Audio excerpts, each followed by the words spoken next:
Welcome in Monday edition Oxford Exxon podcast presented by Twisted Tea here with you. Game week, Ole Miss and Mercer, 1 o'clock Saturday, Vaught Hemingway Stadium. 2023 football season has arrived. We had some week zero games. I don't think of any extreme note whatsoever as Notre Dame annihilated Navy in the kind of the one Power 5 matchup of the day that had any interest to it. But we're here, week one. Get a good one on Thursday, at least from a name standpoint. Florida and Utah. That will be during hand raise guys on Thursday night. We'll have that on. Missouri as well playing on Thursday night. Vanderbilt holding on against the Warriors. They had an early lead, ends up winning 35-28. So we hit a little bit of week zero. Look ahead at week one lines as we do every single Monday. Most of you guys have been around for a while, but if not, that's what we do. We look at lines on Mondays. Those will culminate in Neal's picks coming out on the site on Thursday morning.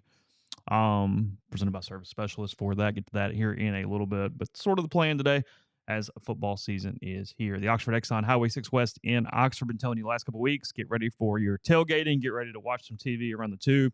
Every weekend, the Beer Cave, head in, 34 degrees of alcoholic beverages ready to serve you in whatever you're doing from football and a recreation standpoint. Weekday, weekend, whatever it is, head into the Beer Cave at Oxford Exxon. Got the donuts in Clinton and Brookhaven and the lunch specials every single day at Oxford Exxon, $5.69, two sides bread, any size fountain drinks. So that is going on with the Oxford Exxon. Again, coming to you from the Clark Ford studio. We are. Clark Ford is in Amory, Mississippi. Is my mic working? Is it okay? I don't know. Best I can tell it is. Yeah, it is. Okay. Clark Ford, 662-257-1900. Call that number. Ask for Corey Clark. Tell Corey what Ford product you're looking for. He'll send you a quote within 15 minutes in business hours. It's right to the bottom line. There's no hassle. There's no haggle. You get your quote.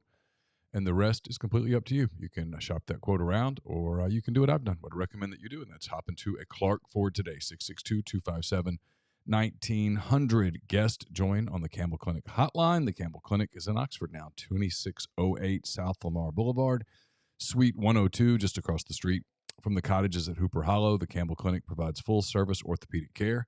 Everything from sports medicine to foot and ankle surgery to spine and total joint care to pediatric orthopedics and physical therapy. To book an appointment, go to campbellclinicoxford.com or call 901-759-3111.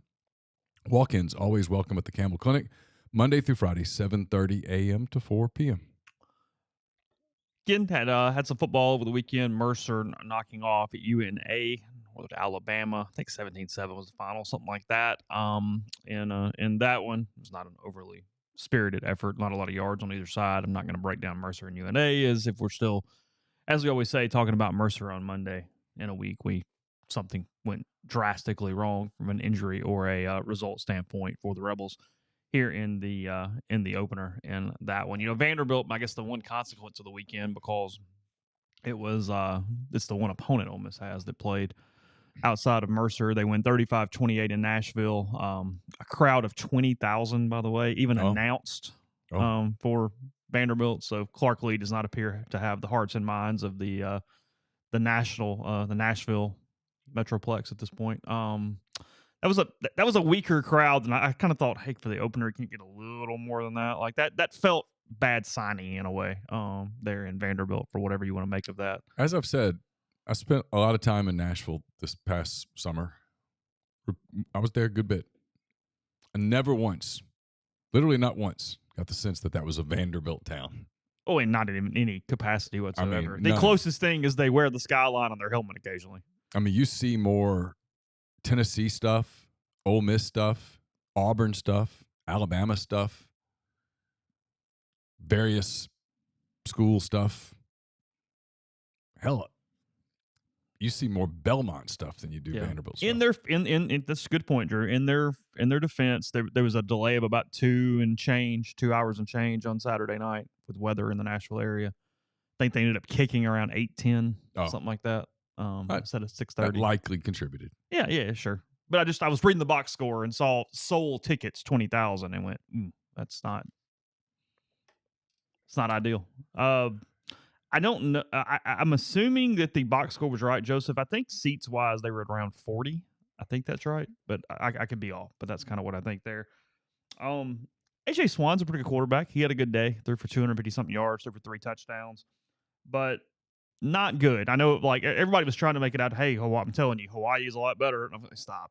Win the game. Move on. That should not be overly close. Hawaii was able to throw it around on them. Hawaii threw for over 3 bills in the game. Quarterback had a good day. And then neither team could run the ball, which is, again, probably a bad sign for Vanderbilt that you couldn't run the ball on Hawaii. Vanderbilt in the game, 26 carries, 39 yards rushing for the Commodores there against the Warriors. Not a good sign.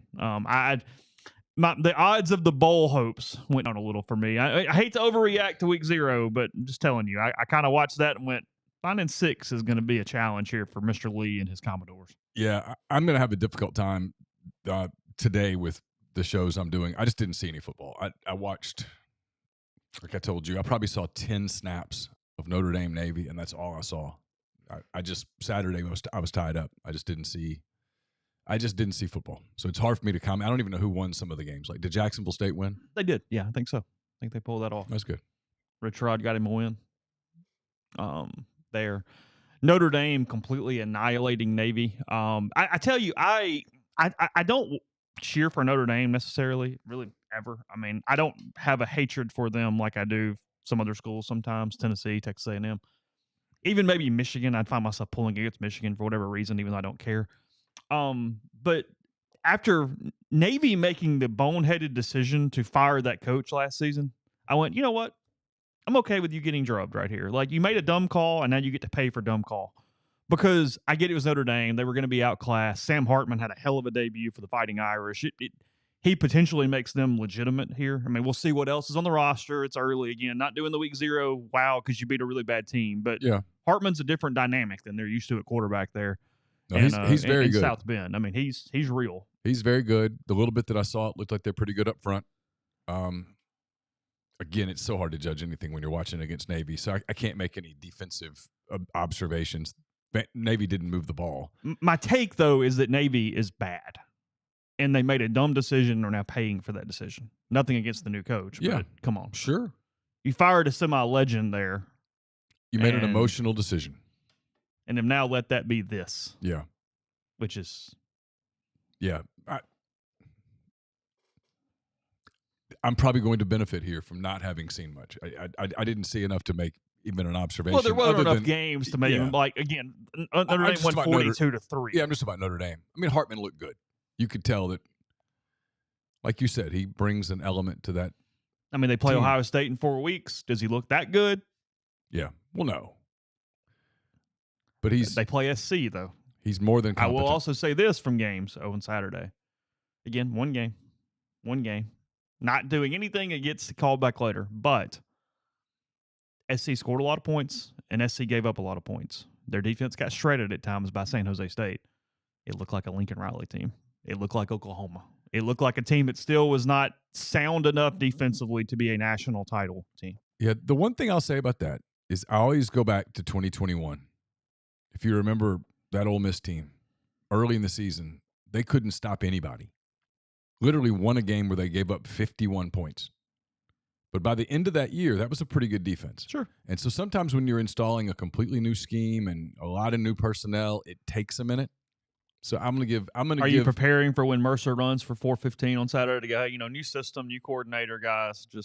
Number one, Mercer won't. But number two, yeah. I mean, if Ole Miss's defense is a little shaky early in the season, I'm absolutely going to at least keep that option available that, hey, this is going to take a second. Sure. Yeah. Yeah.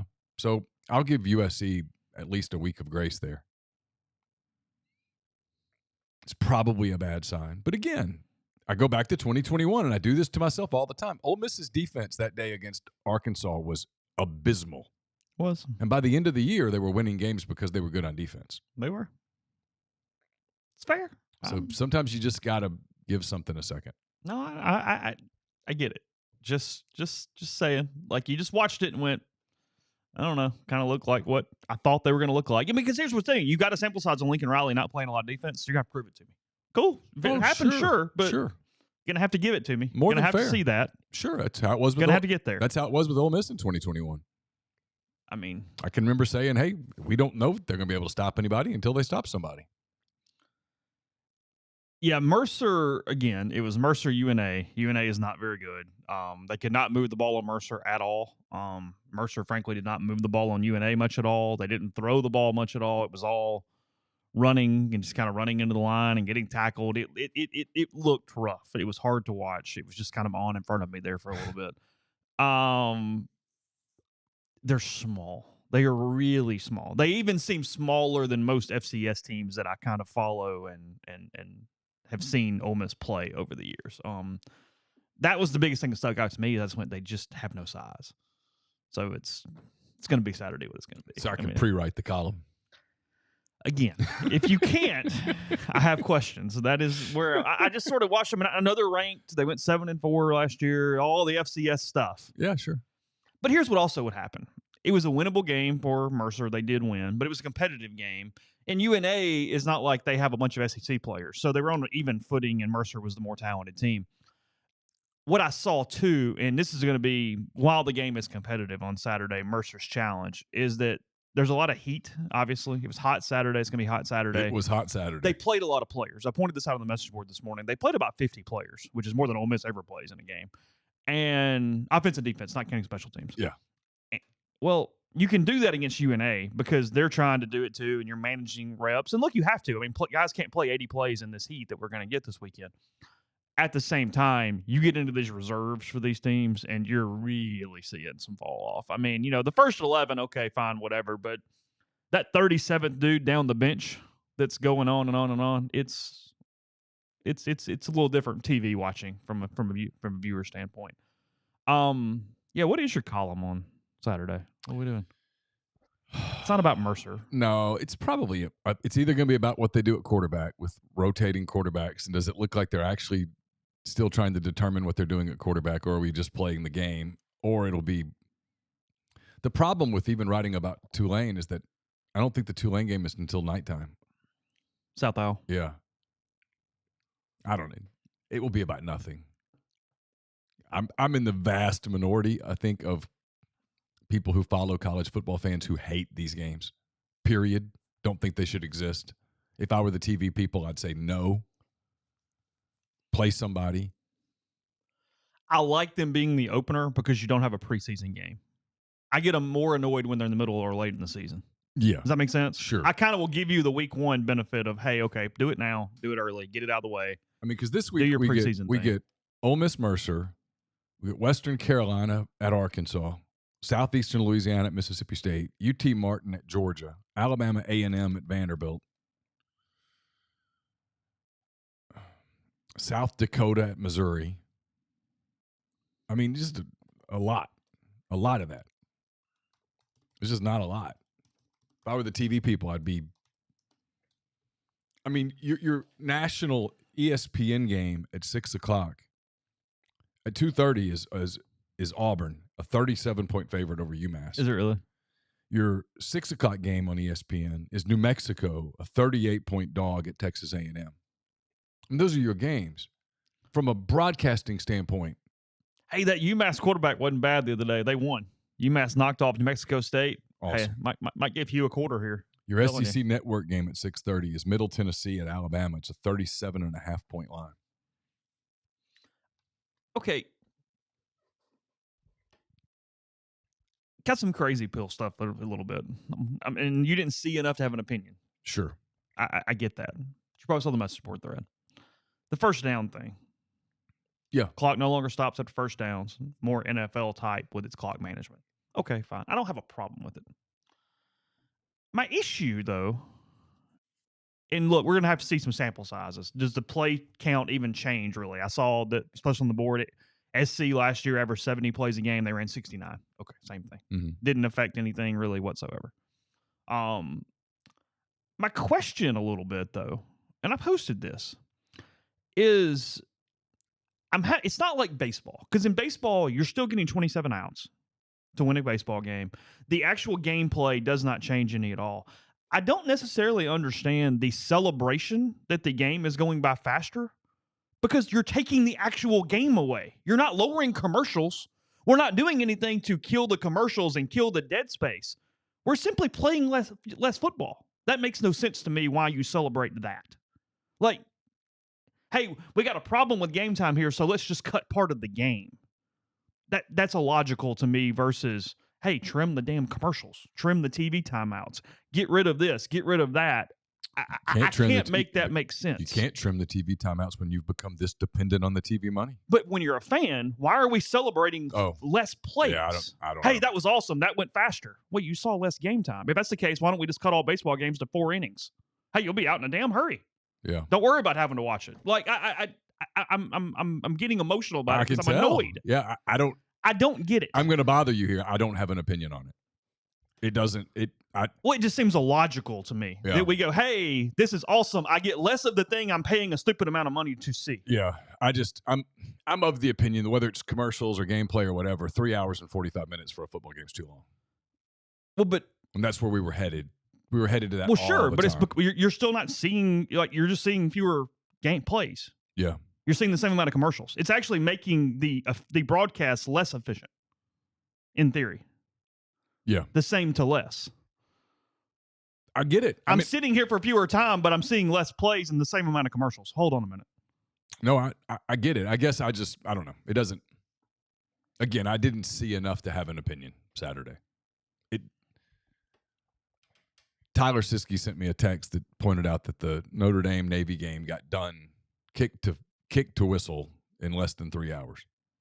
Yeah, which I don't know how much of that was because of what Navy does, the way Navy plays, that kind of thing. I don't know. I didn't. Again, when you don't see the game, you just don't get a feel for it. Yeah, I mean, and this is the argument. And again, I mean, I get it. I mean, I think Luke said this on the board too. He said we need more evidence, and yes, they need to trim commercials, but I don't care about Illinois, Wisconsin. That I like watching it in 3:15 instead of 4. If I get 45 minutes of my Saturday back, I'll take it.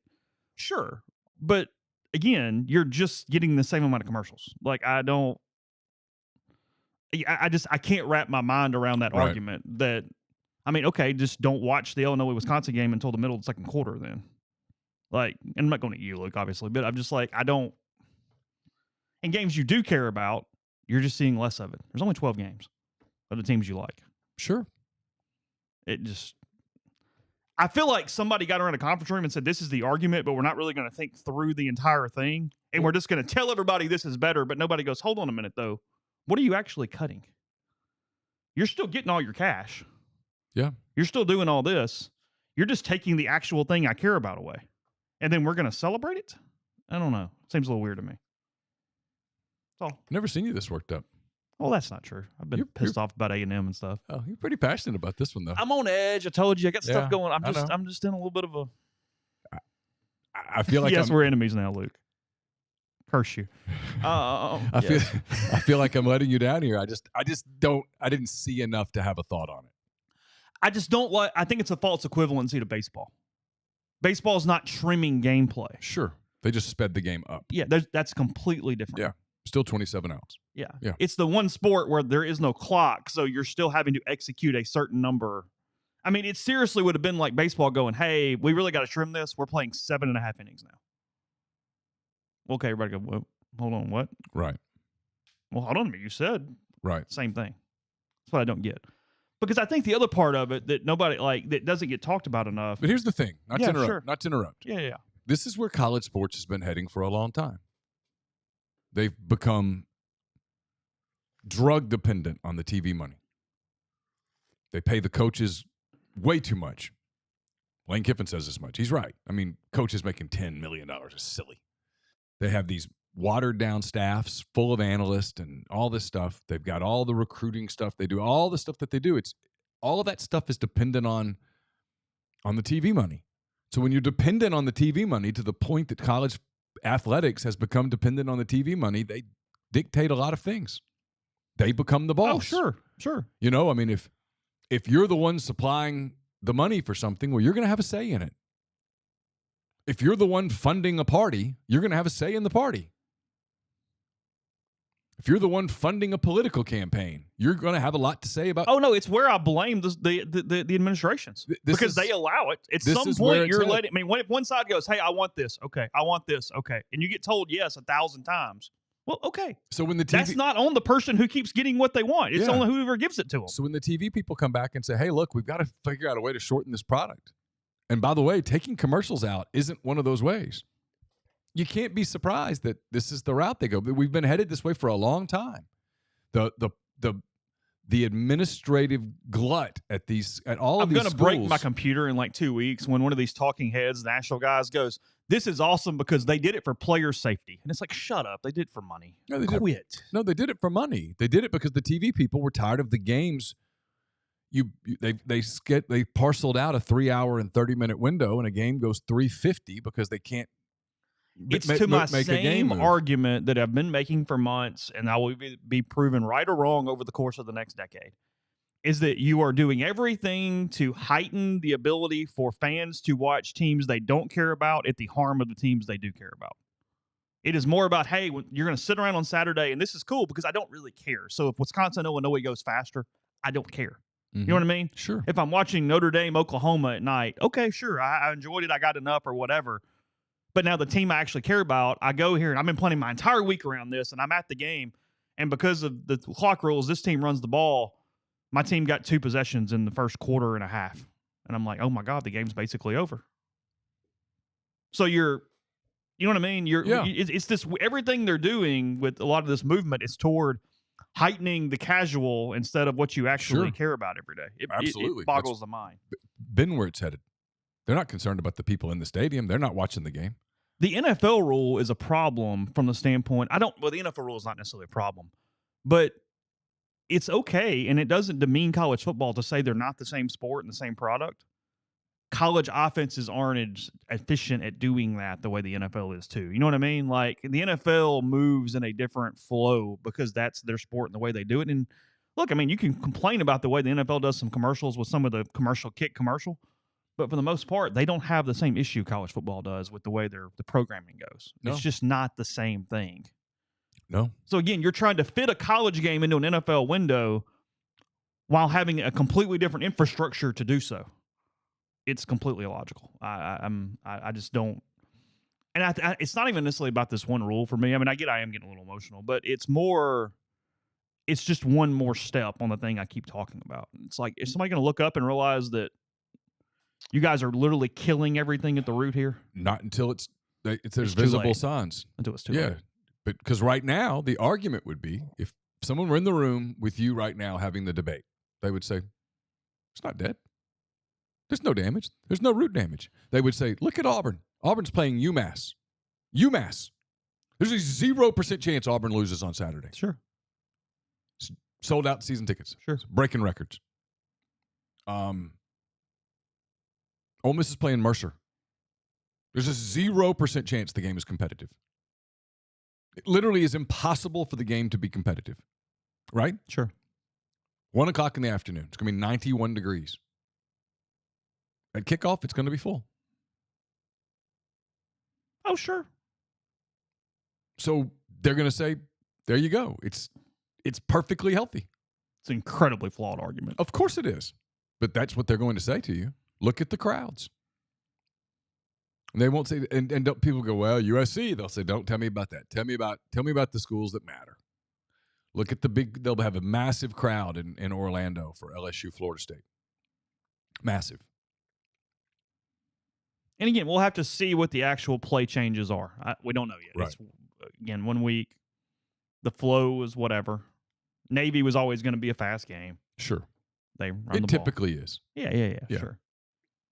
No, you have to give 3-4 weeks of full slate of play before you can judge what exactly is being impacted. Yeah. How many series a team is losing, how many snaps a team is losing. If they're losing snaps, how people adapt. Do teams use it as a... I mean, underdogs are going to run the clock more. Yeah, do teams, but to run the clock, you've got to get first downs. You still have to execute the running game. My guess is 10% less.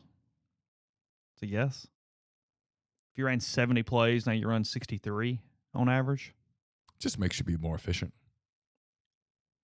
Which is really college offense's specialty, is being efficient. That's I guess phenomenal. the ones that adapt to that efficiency will be the ones that thrive. Yeah, I don't know. Again, I'm done with it. I just reading all over the internet. I was like, this is awesome. And I'm like, you're same amount of breaks. What the hell are y'all talking about? You just seen less football. You're dying for football, and now celebrating they're giving you less football. Yeah, but it's faster. Yes, as said in the thread, now all baseball's 2 outs an inning. Congratulations, guys. Game's faster. That's what you wanted. That would change the game. All right. You'd roll through a baseball game if it was 2 outs. I need some alcohol. Twisted Tea. Are you ready to elevate your college football game day experience? Check out Twisted Tea, your go-to game day beverage for college football fans. Twisted Tea is unlike any hard beverage you've had before. It's made with real fresh brewed tea, packs a flavorful punch with 5% alcohol and no carbonation, delivering the perfect balance of taste and refreshment that goes down smooth for every game day occasion. No need to settle for the usual. Twisted Tea turns up any occasion, especially when you're cheering for your favorite team, whether you're tailgating in a stadium, parking lot, watching in a bar, or hosting friends at home. Twisted Tea is there to elevate your experience. It perfectly complements your love for college football and your passion for creating unforgettable moments. So let's toast to unforgettable game day experiences. Twisted Tea, the drink that fuels fun and celebrates your love for college football. Keep it twisted. Do you hate losing games? Do you hate losing players? Do you hate paying for your insurance? If you said yes to those questions, Davey Ferris can help. He's partnered with the Grove Collective. He'll be donating 20% of all commissions, 10% of all renewals on both personal and commercial insurance policies. Davey can service customers in all 50 states, and he's dedicated to making sure Ole Miss athletics succeeds in this era of college sports. So contact Davey Ferris at 214-715-7247 or via email at dferris, that's DFARRIS, at hillcoinsurance.com. Are you retiring soon? How long should you wait to take Social Security? What accounts should you pull from first? Are you already retired? Should you consider Roth conversions? Those are some of the questions that can only be answered with a personalized retirement income plan.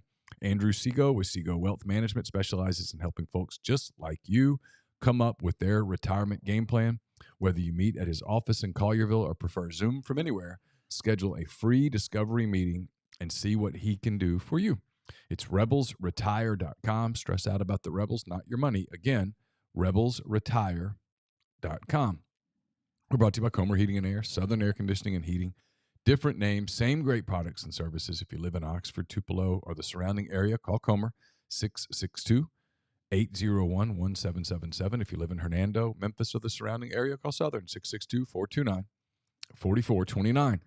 A-Stock is a Nashville-based online retail company with the mission to provide customers the power to name their price. All items start at just $1. That's right. All items start at just $1, no matter what the retail value may be. So shop now at astock.bid. That's ASTOCK.BID, or download their app. Name your price on thousands of items from big-name retailers. They've got multiple locations around Nashville as well as Memphis, some in Indiana, and more coming soon that offer local pickups. So don't miss out. The College Corner is in Oxford. Their newest location is at the Oxford Commons right off Sisk Avenue, in addition to the 2 locations in the Jackson area.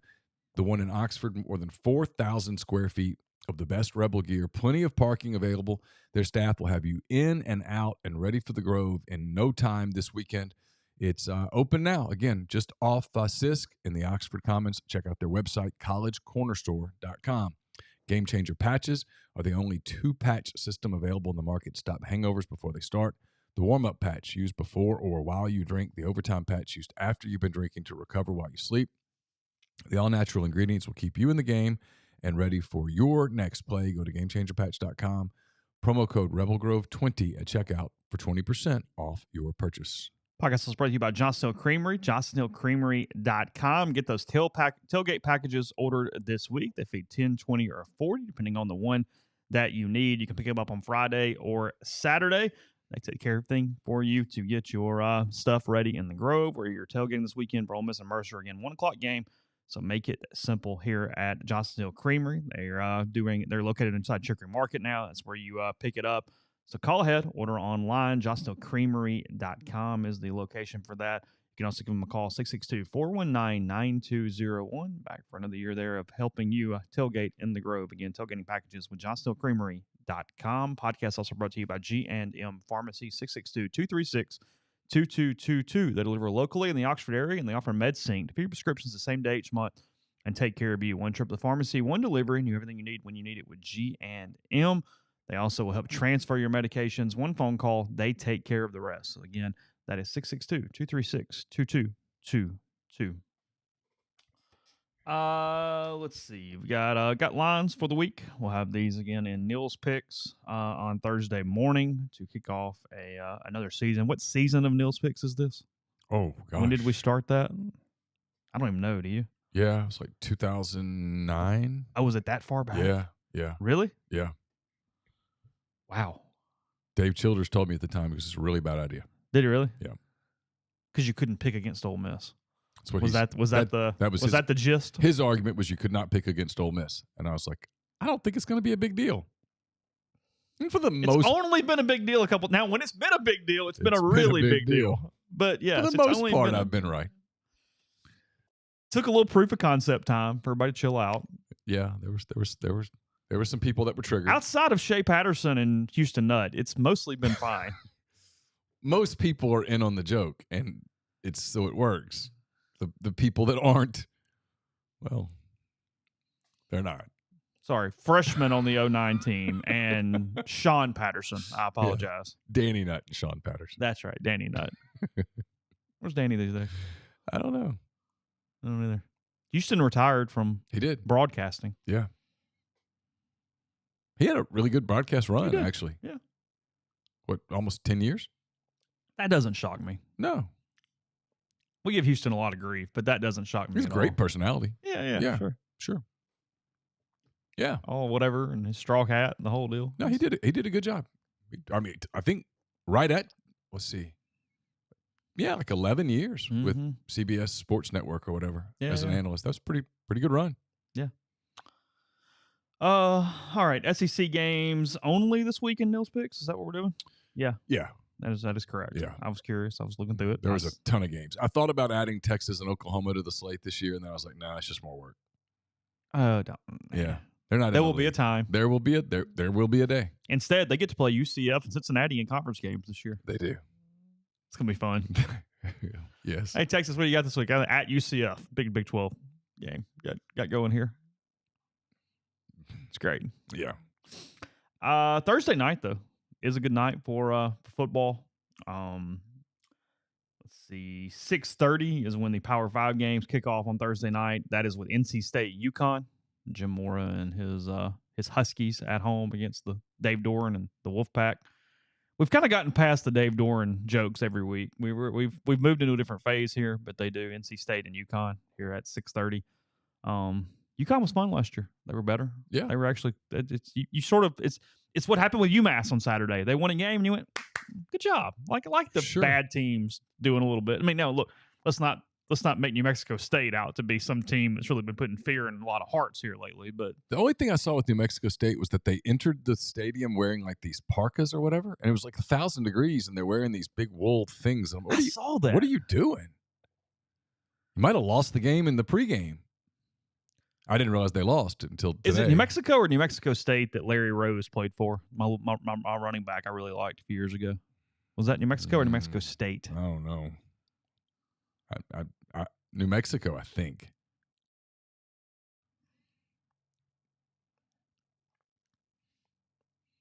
Yeah, Neal can work on that. He can get an oral history ready for Ole Miss Jacksonville State from 2010. No.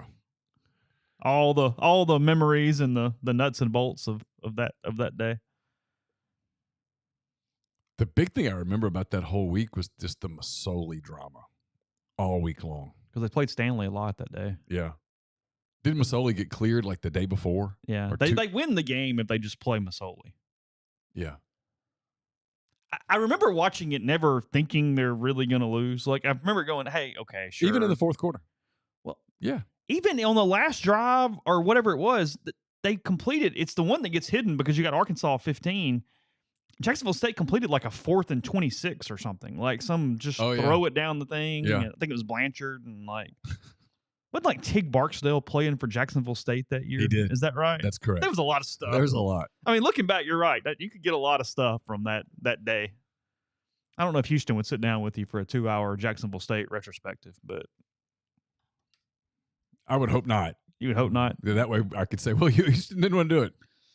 He's required. Florida and Utah, though, 7 o'clock Thursday night out in Salt Lake. A line has come down a little bit. It opened up at Utah -8. It is now Utah -6.5. Yeah. On this one. So little early money there on the Gators. Yeah, I'm super interested in that one. Just I because think I'm laying them. Oh, really? Yeah. Okay. You can't talk about how bad Florida's been all off season and then go, oh no, not going to lay them. And No. like they're a road dog. Is Rising going to play? I don't know. Well, I need to look at that. I don't know, but assuming he is healthy. One of the narratives that I'm just really interested in, because I watched Graham Mertz a lot, is suddenly everybody's, oh, he's really good. I'm like, well, he wasn't ever really good before. So all the people at Wisconsin were just idiots, and he gets to Gainesville and Billy Napier fixes him in one offseason? But he couldn't work with Anthony Richardson? I'm having a hard time with the rationality of that argument. But maybe. We'll see. I mean, I do think it comes down to, as they're saying here, I do think it comes down to simply Rising plays or he doesn't, and that's what I do with the game. I'll pick Florida if Rising doesn't play, and I'll pick Utah if he does. Yeah, because, I mean, was it last year when Rising got hurt in the Rose Bowl? I guess. I haven't watched a lot of Utah, but when he went down and they brought the backup in, they went from being pretty good to horrible quickly. Also on Thursday night, Neal gets his Big Ten action. Matt Rule making his debut with the Cornhuskers. They are an 8-point dog at Minnesota and PJ Fleck on Thursday night. That's a good game. So we're rowing the boat and got the Cornhuskers in town. I think maybe YouTube will kill us. I think as long as we don't have noise from the games, they can be on. They can be on. Okay. We're going to give it a shot. Well, because it's not the algorithm would not, or the little thing wouldn't get us because there's nothing to flag it. It's not sound. It's not grabbing whatever it is. Because like we had, if you think about it, for those who get pissed off when we do Inside Baseball, forgive me here. There's a little bit here. You're fine. I filmed some practice periods with my phone at Ole Miss practice. Okay. And Ole Miss plays music throughout practice to get used to being loud, right? Sure. And so obviously Ole Miss wasn't worried about copyrights. They were playing, whoever, like name an artist, whatever. It's pretty eclectic. It's a lot of stuff. Yeah. Well, those videos got flagged. Because of the music. Yeah. Copyright violations. Yeah. Well, it wasn't because they were saying, hey, you didn't film that. No. It's because you were using the audio. I was using the audio. Yes. So I think as long as we have the TVs on mute, we're good to go. It would have to be someone manually screwing with us, which... And if they do, they do. Yeah. But whatever. yeah, I think it's the move. We make so little money off YouTube that it just doesn't matter. Well, because that's what happens. I mean, the last bit of Inside Baseball is they don't even make you take the video down. They just simply say, whoever holds those rights gets the money you made from the video. Yeah. It's like, take my 14 cents. Yes. Feel free. Have at it. It's awesome. And then Missouri opening up against South Dakota on Thursday night. Yeah. Might be not interested. This shows you I have no interest in Missouri being in the SEC in general. Is that maybe one of my favorite parts is they played the weird FCS teams that nobody else plays because they're fairly north a little bit. It's like, oh yeah, we don't typically get South Dakota playing the game inside the conference. All right, Saturday I'll just hit things that look fairly interesting. I'll run through this list pretty quickly. Louisville, Georgia Tech, an ACC opener, 6:30 on, is that Friday or Saturday? Friday, Louisville and Georgia Tech. The Cardinals, 7.5-point favorites over the Yellow Jackets. So you can see one of Ole Miss's next opponents there on Friday evening. Where's all the Louisville hype coming from? What's that about? They are going to be favored in potentially every game all season as of preseason. Remember we saw that list? They are literally favored in like 11 games this season. Why? Well, part of it's the ACC sucks. Okay. So their schedule is what it is. Okay. Georgia Tech's quarterback is whom? It was a transfer. The kid from Texas A&M, Haynes King. Thanks. That is correct. Right.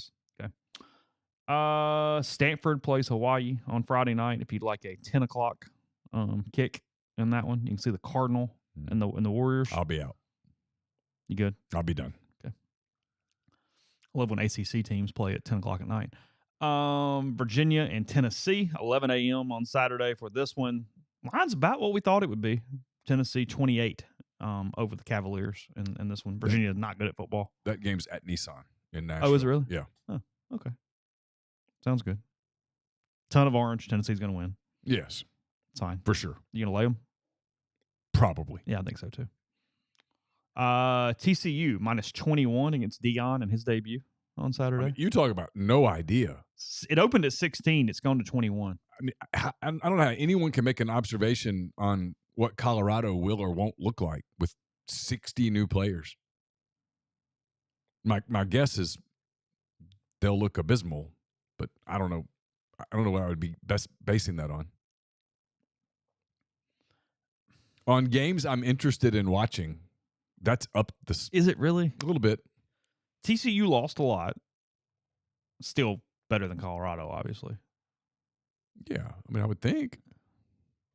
I'm interested. I mean, if Colorado just gets smoked. Are you more interested in Colorado being interesting because they're decent to good, or interesting because they become a dumpster fire? It's just such an experiment, it feels like. It feels like they're just went out and rolled all the dice. Yeah. Let's see what happens. It's a new roster. Now they have Travis Hunter. Yeah. Talent. Yeah. Speaking of Oklahoma, they play Arkansas State. They are favored by 35 in Norman on Saturday. And that one, 11 o'clock. One of the reasons I didn't put it on is because there's so many points. Yeah, I hate those lines. Well, we have a slate full of them this week. Kentucky 25.5 against Ball State. That's the most frustrating line of the week because it's not even like 41 where a team just completely sucks. It's like it's this MAC team I know nothing about. Oh, Kentucky could beat them by 26 points. Sure. Oh, they Kentucky could beat them by not 13. care and win 20-3. Yes. And I go, oh. If I could just write my line through one and not pick it, that would be the one I pick because I just don't even want to deal with it. Like, no, I'm good. I don't want to do Kentucky. That'd be an interesting strategy. You can skip a game a week. I would love to skip a game a week. And you can have a game that gets double points. Oh. So the records are exactly the same. You're making me do a lot of math on Sunday at that point. That's fine. Says the person who's not doing the math. We're all very expedient about getting the picks in on Tuesday afternoon. You got a lot of time to get this thing done. Okay, like I don't want to hear it. Like what's the issue? That is not true. False. La Tech and SMU on Saturday. Tech, that actually is an interesting game. Tech got beat, right? FIU beat Tech? I don't know. SMU's favored by 20. Future ACC team here. Liberty without Hugh is a 9.5-point favorite over Bowling Green on Saturday. Your Iowa Hawkeyes are favored by 25 against Utah State. Against the Aggies on Saturday. Lay them. Got to think seriously. They need all the points. He needs points.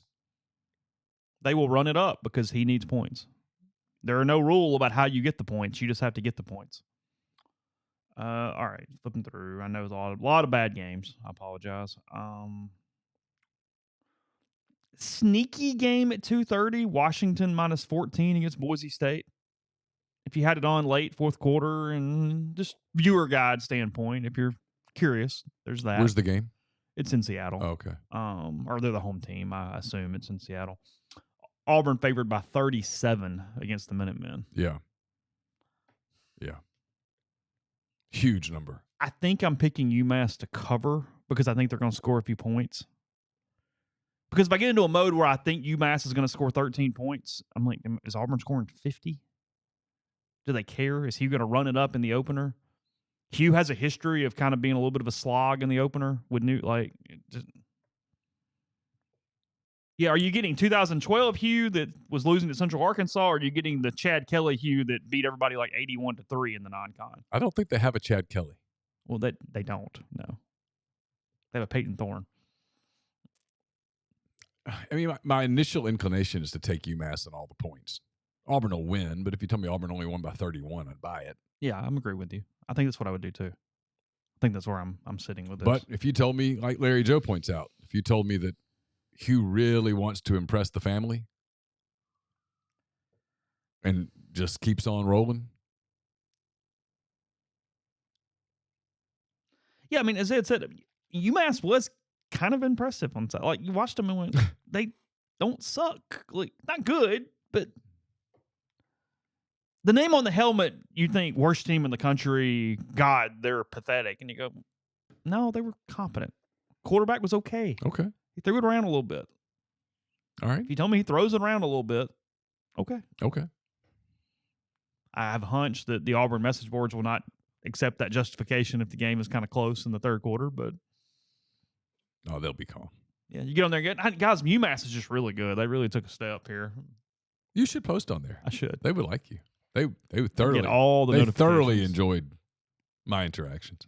Luke Fickell's opener against Buffalo is at 2:30, 27.5 there for 31st, just a few days away. So take advantage of that. You can renew or purchase now to be in the priority seat selection process. Women's basketball tickets on sale for just $50 per season tickets, and men's and women's basketball tickets may be purchased at OleMissTix.com. Also, the Ole Miss Athletics Foundation is starting their Pledge Per Win and Pledge Per Touchdown campaigns for football. Go to GiveToAthletics.com to sign up today. Are we on or not? I think so. Are we? Yeah. Looks like it. Okay. I'll take your word for it. Yeah, we're back. Okay. Good enough. All things considering, that was a pretty seamless loss and return. It is what it is. It's fine. What do you do? That's not the problem today. So it's all good. All right. Let's see. We never talk about Baylor much at all anymore. 26-point favorites there at Texas State. I mean, a team that's just completely out of the consciousness of college football at this point. To be a team that was really good. I mean, played Ole Miss in the Sugar Bowl 2 years ago. Yeah, they were part of the national conversation not that long ago. Now they're going to also ran in the Big 12 even. I mean, just they're not from a standpoint of a stakeholder, like where you're talking about a team that has juice to make decisions or is pushing or any type of power there. What do you think that is? NIL? They don't really have the – because I always thought of them as like a money school. Yeah. But maybe they don't like the – Well, I mean, in the new Big 12, who do you think is pushing? Who are the calls that get taken first in the Big 12? If you're the commissioner or somebody's pissed, who are you most worried about being pissed in the new Big 12? Not Baylor. No, that's what I'm saying. Yeah. Oklahoma State? Yeah. That's probably the one where you go, okay. Apparently the Big 12 going to make another run at Stanford and Cal. Yeah. You're good. Just do your thing. Let it be. Yeah. Why do you want that? I don't know. Stanford and Cal can't get to the finish line with anything. What's holding them up? I don't know. TCU doesn't get enough credit for their jump from Mountain West to CUSA, finding their way in. I mean, they play for a national title. I mean, it's been a really impressive 2 decades for an athletic department. Absolutely. They don't get enough credit. No, they're very relevant. Across the board, really. In everything. Yeah. They're a dominant baseball school. The basketball program's gotten better. Yeah, solid.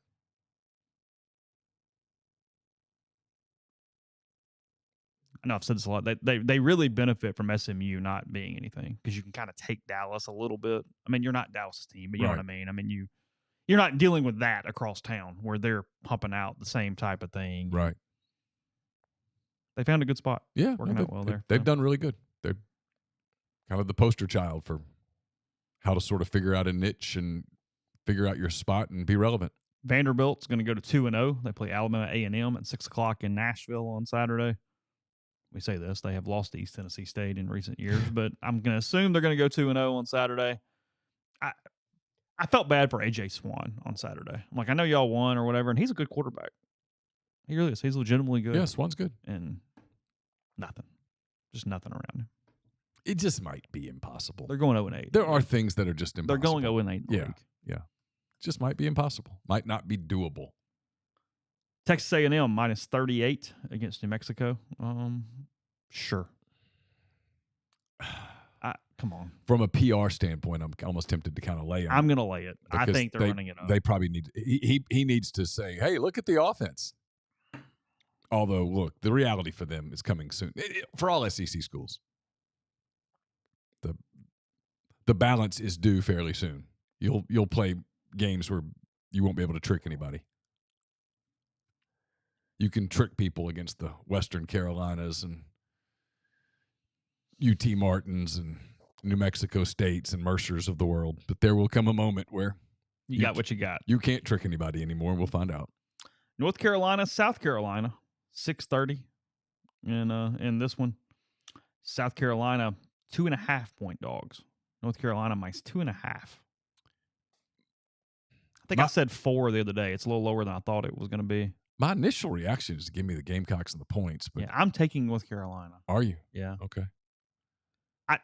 I never believe in them, but I feel like I don't know if you've swayed me or what. I feel like I've overvalued South Carolina a little bit in the offseason. So I'm doing a little course correct in my head a little bit. Carolina has the better quarterback. Drake May's better than Spencer Rattler. Yeah, Stop. he is. Come on. He is. He's thinking about it. Rattler was really good at the end. He was. You're taking Carolina. South Carolina. I mean, I guess. What I take is meaningless. So, but yeah, probably. I, for whatever reason, have a soft spot for them. For South Carolina? A little bit.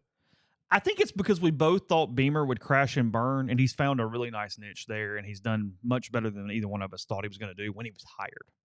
When he was hired, you're like, what the hell are you doing? Okay. So sure. I was in here working on 10 Thoughts late yesterday afternoon, and I was watching Reds Diamondbacks. And for whatever reason, after that, on that Fubo channel, yeah, I got the Shane Beamer show. Did you really? And it was just on in the background. I wasn't really paying attention to it. Is it like the season, or is it like old-timey coach's show? What are we doing? A little bit in between. Oh. He's incredibly likable. He's very good with media. Sure. You know what I mean? All that stuff. And so I don't know. Maybe I'm just. He gets in tune with the fan base, the whole deal. Maybe I'm just kind of cheering for him a little bit. I have no reason to. I might meet him in person and not like him. I don't know. Okay. I don't know him. I just his media persona is okay. Palatable. Penn State, who's getting a lot of buzz in the preseason, is kind of the sleeper in the Big Ten. They are a 20-point favorite at home against West Virginia. The Mountaineers on Saturday. It's a good game. Not a bad game. Not bad. I don't hate that one. 6:30 there in Happy Valley for that one. West Virginia did the right thing. They gave Neal Brown more time because why not? Yeah, who you hiring? What are you doing? Yeah. Thank God you're in the Big 12 and move on with your day. I mean, he's not a terrible coach. You fire him, you might accidentally hire a terrible coach. Some teams are pissed they're in the Big 12 because they're not in the Big 10 or the SEC. West Virginia should be thankful they're in the Big 12. Oh, and I think they are finally. You're sitting right there. Yeah. Just like, we're good. You know, we're okay. Yeah. Let's just stay where we are. We're going to be able to keep the lights on next week. Yeah. We're all right. Alabama minus 39 against Middle Tennessee on Saturday. Blue Raiders. I mean, tied. Saban will get mad. Fans are gone in the middle of the third quarter. Here's a stat for you. I saw this from Josh Pate last night. Full credit to him. Okay. In Saban's, I don't know if it's either the last 8 or just the 8. I don't know how many SEC titles Saban has won, but whatever the number is. 7 of the 8, first-year starting quarterbacks. Oh. For Alabama. Just another little notch. He's picking Alabama to win the SEC. Was there a game day? All the game day guys picked Alabama or something? Oh, did they really? I don't know. Somebody said, thought I saw that picture or something. Really? Yeah. Okay. I did not see that. Game we're both really interested in at 7 o'clock on Saturday night. Game that you all should be interested in too because of Ole Miss's upcoming opponent, Tulane, a 7-point favorite against South Alabama and Kane Womack on Saturday. Is that on TV? I don't know. Okay, I'll find it. Yeah. I'm curious. I don't know. Over under 55, line at 7 for the Green Wave there at home at Tulane. That's actually the one I'd like to watch. That one. For some reason. I mean, I'll probably turn on North Carolina, South Carolina. That's a good game. But I'm interested in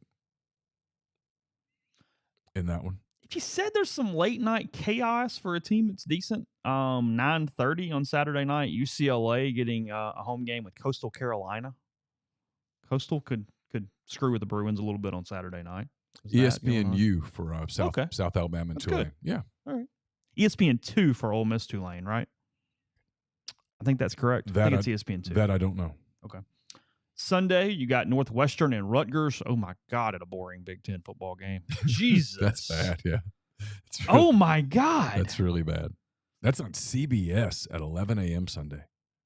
Credit to the Big Ten for your broadcast package. Good job, because that's rough. Do you even do CBS, Big Ten football, Northwestern, Rutgers, noon?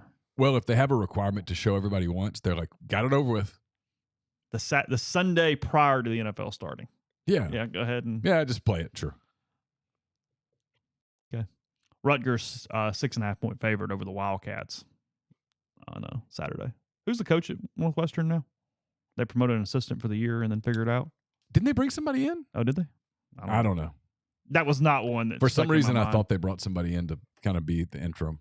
Oregon State, San Jose State, so we can do the property stuff on Oregon State versus USC after week 2. Oregon State a 17-point favorite. They're playing San Jose State. At least from my map, it looks like it actually might be at San Jose. And then LSU, Florida State, that's in Orlando. That is Sunday night at 6:30. And Florida State Florida State opened as a 1-point favorite. Florida State is now a 2.5-point underdog. So a lot of line movement there. LSU minus 2.5 is the current number. I feel like I'm obligated to go LSU and lay the points. You are. Yes. No, you're on. so pot committed right now. You Honestly. can't spend the whole offseason going, hey, my SC title. Well, I'm really like Florida State in this opener. It's like, what are we doing? Come on. No, I'm pretty much all in on the Tigers at this point. I'm either going to be really right or more likely really, really wrong. And then on Monday, if you need more football, Clemson is an 11-point favorite over the Duke Blue Devils in Durham to open their season. Why is it only 11? Is Duke good? Good? No. Well, then it should be more than 11, right? It's up to 13.5. It opened at 11. It's now at 13. I was going to say, that feels like a really small number. Yeah, I thought, Grayson's still there. That Grind says Coastal is horrible in the trenches, so no LSU. I mean, UCLA is going to roll. I'll take your word for it. I'm not up on the offensive and defensive fronts of the Chanticleers. No. My knowledge is out on that one, so I'll take your word, Grind, completely on that one. So good slate of games, honestly, for opening weekend. Got some good stuff. Got some fun good ones. Stuff, yeah, it's fine. Enough good stuff. I got no issue with a lot of that. I got a question. If we're going to last break, and I'll hit some other stuff. Why did Arizona State self-impose a bowl ban when the NCAA is going away from bowl bans? What are you doing? I don't know. Because they were incompetent throughout this process. Yeah, there was allowed Herm Edwards to be an idiot for multiple years here, and then now you get rid of him, you bring this in, and you self-impose a bowl ban on your new staff. Yeah, and your players a handful of days before the season starts. When they're documented saying we don't want to do that anymore. The NCAA. Yeah. What are you doing? And if you were going to do it, why didn't you do it last year when you still had? Yeah, let them go hold it. Yeah, everyone was making fun of the NCAA, and I'm all in on that. It's Arizona State. But in this case, Arizona State did it to themselves, unless there's more to the story. And that there doesn't appear to be, to the best of my knowledge. I'm really perplexed here. I felt bad for their players yesterday. No, I feel terrible for it. Yeah. I just don't. I don't understand. Again, just because you give someone a title doesn't make them smart. Doesn't make them competent. The only thing I'll give them is if maybe they got word that a bowl ban wasn't going to come, but then the NCAA's in a weird PR thing because they've been like so vocal about no, and then you turn around like that doesn't make sense. The other thing, they're leaving the conference after this year. I do wonder if we think we can mitigate all the penalties by doing this and give us a clear Big 12 movement.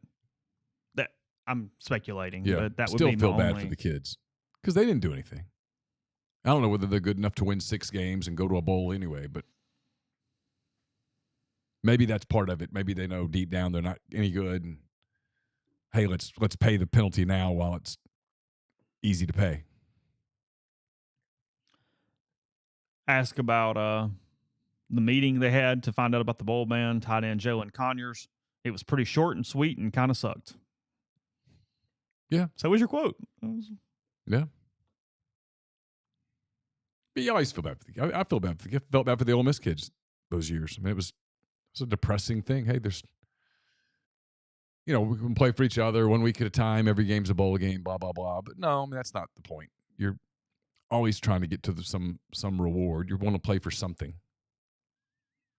Kenny Dillingham, and now the head coach at Arizona State, all he did afterwards was tweet a Mike Tomlin quote. It says, "Nobody cares about our problems. They're glad we have them. We need to stick together." That's true. Not wrong there. I mean, yeah. Neal kind of nodding along going, yeah, you know what? That's true. It's very true. Nobody's feeling sorry for him.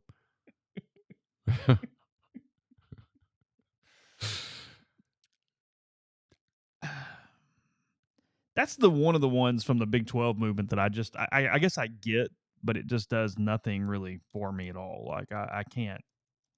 there's no point where I'll watch Arizona State and go, wow, I'm just really excited to watch the Sun Devils play football tonight. Still kind of find the whole thing weird with the way the board stuff worked. I don't know. Anyway. All right. Podcast brought to you in part by Northeast Spark, NESPARC, service people across rural communities. 2 packages, the Ignite, the 100 Mbps, or the Blaze, the 1 gig that powers the Clark Ford studio. Your hometown team bringing you world-class broadband. That's nespark.com, 662-238-3159. Phone service, parental controls, network security, a wireless mesh extender, and much more. So to get the best internet in Lafayette County and also parts of Union and Pontotoc counties, that's 662-238-3159. Get the beautiful and healthy smile you deserve at Corinth Dental. Dr. Bubba McQueen, Dr. Jenny Beth Hendrick are devoted to restoring and enhancing the natural beauty of your smile using conservative, state-of-the-art procedures that will result in a beautiful, long-lasting smile. From routine checkups to advanced treatment, including implants and Invisalign, Corinth Dental is here to help you achieve your smile goals. Schedule your appointment today and take the first step toward a better version of yourself. It's corinthdental.com. Are you a displaced corporate executive? Are you wanting to put your career in your own hands? Are you an experienced entrepreneur looking to diversify? Andy Ludicky can help. He owns multiple franchises and businesses and uses his expertise to help others find their American dream through a very thorough and free consultation process. So call Andy, put your life and your career in your own hands. It's 100% free. So what do you have to lose? Find your perfect franchise at myperfectfranchise.net or contact Andy at myperfectfranchise.net or call him at 404-973-9901. Southern Traditions Farm is a 68-acre, 32-stall upscale equestrian training and boarding facility in Canton, Mississippi. 2 sand rings, a grass ring, miles of wooded trails. There's so much offered at Southern Traditions. Horseback riding offerings from beginner lessons to advanced lessons to being able to compete at nationally recognized competitions. It's also a great venue for events, reunions, corporate outings, that kind of thing. So get in touch with them on Facebook or Instagram at Southern Traditions Farm. Heavenly Sunshine has Christmas on their mind. They're giving you a few more days to take an early special on holiday lights by Heavenly Sunshine. I know Christmas lights are beautiful. It can be a lot of work, so let them take care of the hassle and do the work for you with a full-service installation plan. They'll install, take down, and store the lights for you. They use commercial-grade LEDs that are 100% customizable to your home or business. Let them take care of the lights while they take care of the gifts. Book the free estimate before August 31st, so just a few more days to take advantage. Mention MPW10 for 10% off. Heavenly Sunshine has been serving the Mid-South and Oxford for 4 decades. Their full-service commercial and residential property maintenance includes power washing, soft wash roof cleaning, facade cleaning, and window cleaning. Visit the website at heavenlysunshine.com or call 662-342-1203 to book your free estimate. Grind asking, would you be more surprised by LSU 34-17 or Florida State 38-31? LSU blowing them out, I think, would still surprise me. I think I'd be more surprised by Florida State winning. Just winning it all? Yeah. But so you're not buying Florida State as a top 6 team? Not really. No. I mean, they're really talented. He's done a really good job. I just think LSU's going to be really good. He beat them last year, but that was a weird football game. You never thought Florida State was the better team in that opener. No. They just won a game. LSU beat themselves in that game. Yeah, it was really strange. Had the extra point and all that goofy stuff, if I recall. That's correct, yeah. A lot of attention on this. You can read more about it. We linked the stuff on the message board. Also, obviously, at OleMissSports.com. Still no full basketball schedule, but they've announced the TADPAD game November 17th. That is going to be against Sam Houston State. Yes. That is an add-on game. I think they're sending everybody stuff like September 5th is when you get your tickets or whatever the way that works for that. Not streamed in any way. Not on TV, not streamed. So if you'd like to see the festivities, you can only do that in Tad Smith Coliseum for that game there in November. It's an 8 o'clock game. It's the night before Ole Miss ULM. Is it ULM? Yeah. Okay. It's a good idea. It's a completely good idea. Yeah, sure. Why not? You were going to have a mediocre crowd for Sam Houston State in the pavilion. Instead, you get people coming and having a cool, neat little throwback game. They're going to honor Rob Evans on that night as well. A lot of different just sort of dated things that are good from a nostalgia way. Sure, of course. Like I think C Spire is sponsoring it, but they're even going to sponsor it as like Cellular South or whatever they were like back Oh, at really? the time. Yeah. It's a complete deal here. Again, Beard has done this before. He did it at Texas Tech. Haven't played a game in the TADPAD since 15. Is that right? It's 2015. Oh, it's a good question. Andy was still the coach, so that would be December 22nd, 2015, an Okay. 83-80 win over Troy. Oh, Just over 2 weeks later, the program opened the Pavilion with a 74-66 win over Alabama. that's right. I remember that one. So that is the case, yeah. Let's see. I'm looking here for any sort of information just to give you guys real information on this. And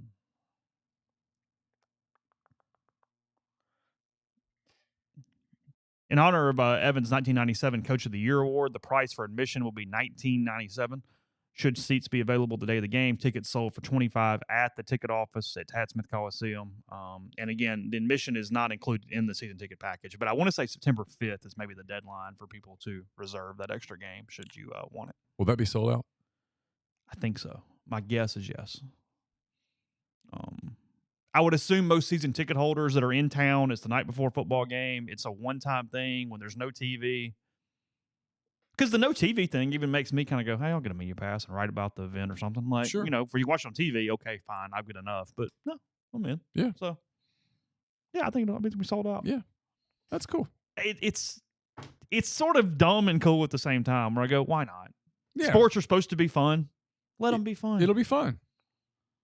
There'll be people that go, hey, these are my seats with my parents for this many years. I Of want course. those seats. I want to do this. I want to go have that thing. Yes.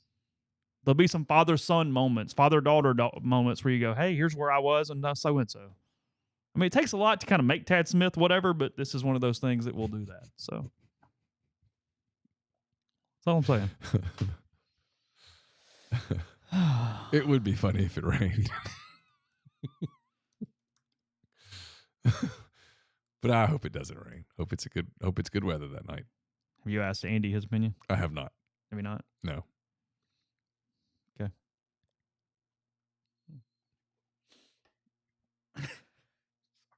I don't know why I find it funny. I just kind of do. I can't help it. Real quick, I had one more thing that I just thought was interesting. 1 second, and I will locate it. There we go. Thought you'd appreciate this, or maybe not appreciate. Maybe wonder what in the world they're actually doing. But let's see, where is it? I've been a little unprepared today. I was having everything in the right okay. spot. It's going to be all right. So here we go. France. If they're still with us at this point, there. France. The French are about to spend $216 million destroying 80 million gallons of surplus wine, enough liquid to fill more than 100 Olympic-sized swimming pools, the Washington Post reported. The problem is that the higher production cost and shrinking demand for wine has made it impossible for French wineries to sell their grape juice for a profit, even if it does have hints of oak and leather. The average French citizen, this is crazy. The average French citizen drinks about 40 liters of wine per year. In 1926, the average French citizen drank 136 liters Oh, wow. of wine per year. Wow. They've really cut Huge back. drop. Yeah. If you're curious, I did some math on that. In 1926, that was the average person doing 163 bottles a year. So essentially one every other day. Basically a half bottle of wine a day. That's what it was back in the day? That was 1926 for the French. Yeah. Now cut to, again, 40 liters per year. Way less. Why don't they just sell it at a discount? They can't. Because you still would get something, right? Yeah. They can't find buyers? I looked it up because I was curious. The Americans, far less than that. I was just kind of curious what our wine consumption is compared to the French. Americans only drink 12 liters per capita per year. Oh. So fewer than 1/3 of what the French do. So not much wine at all, really. No, I wonder if it's because we have other spirits, because we're much bigger into our actual spirits.